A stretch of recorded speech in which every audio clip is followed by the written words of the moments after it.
Okay guys, this graph is gonna explain how injuries happen, okay? So we have this dotted line. This dotted line represents our capacity. Our capacity, simply put, is what we can withstand. As long as we stay below our capacity, we're good. We have no problem or pain.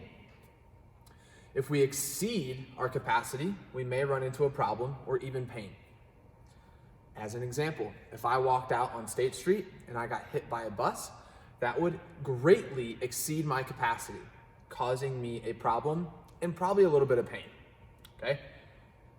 Another example, if you have 200 pounds of couch moving capacity and you need to move a couch that weighs 205 pounds, it's over your capacity. Now, it might not cause you pain, but it's a problem because you need to move this couch, okay? So as long as we stay below our capacity, we have no problem or pain. Now, let's find out what leads us to crossing our capacity, okay? All this down below our capacity, we are gonna label as our loads, okay?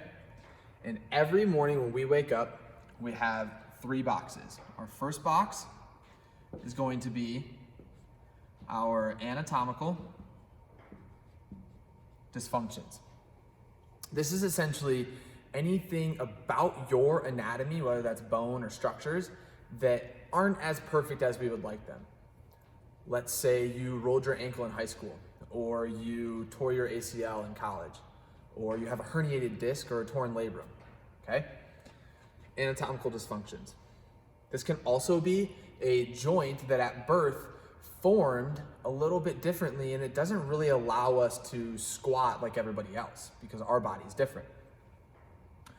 Our next box that we have is sleep, diet, and stress. This is our recovery box, okay? As you can see, the box is bigger. This is an example of someone who doesn't sleep very well. They get 5 hours of sleep. They don't eat very nutritious whole foods, and let alone don't eat enough. And they also are stressed out of their eyeballs and don't know how to manage it. Big box. Our next box, we're gonna label as our functional diagnosis. This is not a medical diagnosis. This is essentially the coach's ability to determine how your body is moving, okay? This box would be large in this case for someone who is not able to produce smooth, effortless motion in a certain joint. That person, their surrounding tissues in that shoulder, for example, are taking more load, so the box is bigger, okay? Whereas someone with a smaller box, their tissues are able to slide and glide past each other to create effortless, smooth motion, all right? So these are the things that we wake up with, all right? We're gonna label these as our pre-existing loads. Now, this is what we wake up with. So let's see what happens when we go throughout our day, okay? When we wake up in this scenario, we have to do some housework, right? We've got to get the kids off to school. We've got to get after our work, get ready for work, okay? Next, we actually have to go to work. This is a big box. Whether you are a manual laborer or you sit at a desk all day, sitting at a desk all day is a big load, just like being on your feet all day, okay? But now work is over and we get to go to the gym and we get to hit a workout. We love our workouts. Our workout today is squatting, running, and lunges. Let's go with lunges. At this point, our low back is a little tight. It's a little irritated, okay? And you know, this isn't something that I would like stop my workout for. Certainly nothing I would write home about. So I'm gonna keep on going with the workout that is written up on the board. Next, we have kettlebell swings. as you can see, we crossed our capacity. Whew, coach, my back is ringing. I can't even think about looking down to untie my shoes because it is so uncomfortable. Okay? All too often, we look at these kettlebell swings, we look at this 100th rep of kettlebell swings as what hurt our back. When in reality, we have all these other loads that we need to address. Okay?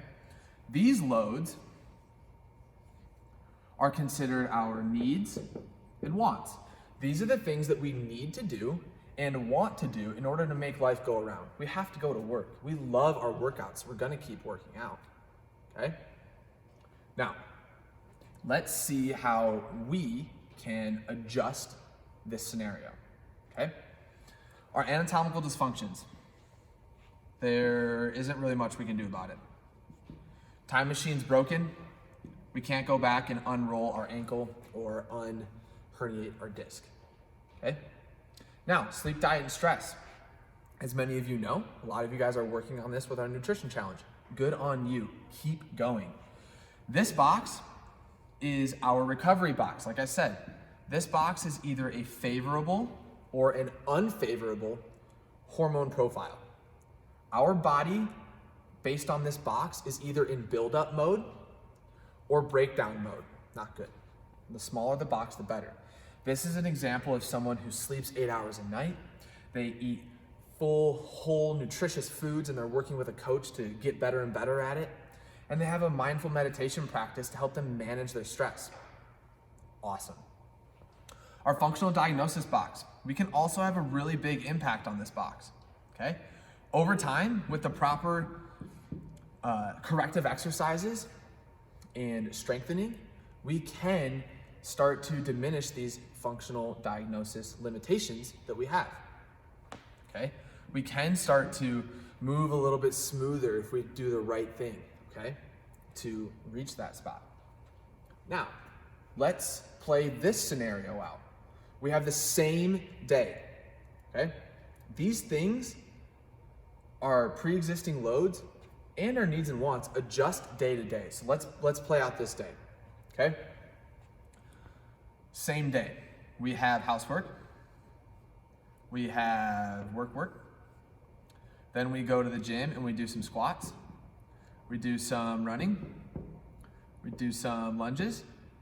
And we do some kettlebell swings. Wow. I just finished those kettlebell swings and I feel great. My body feels awesome. Thank you so much. Okay? Because we were able to address our pre-existing loads, we now have a much greater room for error. Okay? So what might happen when we stay below our capacity like this? Your friend asks you, hey, I'm gonna go hike Mount Timpanogos tomorrow. We gotta start early though, it's a big hike, so we gotta wake up at 4 a.m. Are you in? We feel great. You know, I'm gonna be up until like 2 a.m. doing work. I also just had a newborn baby, so I haven't really been sleeping well. But yeah, sounds like a great time, let's go. Uh-oh. Mount Timp.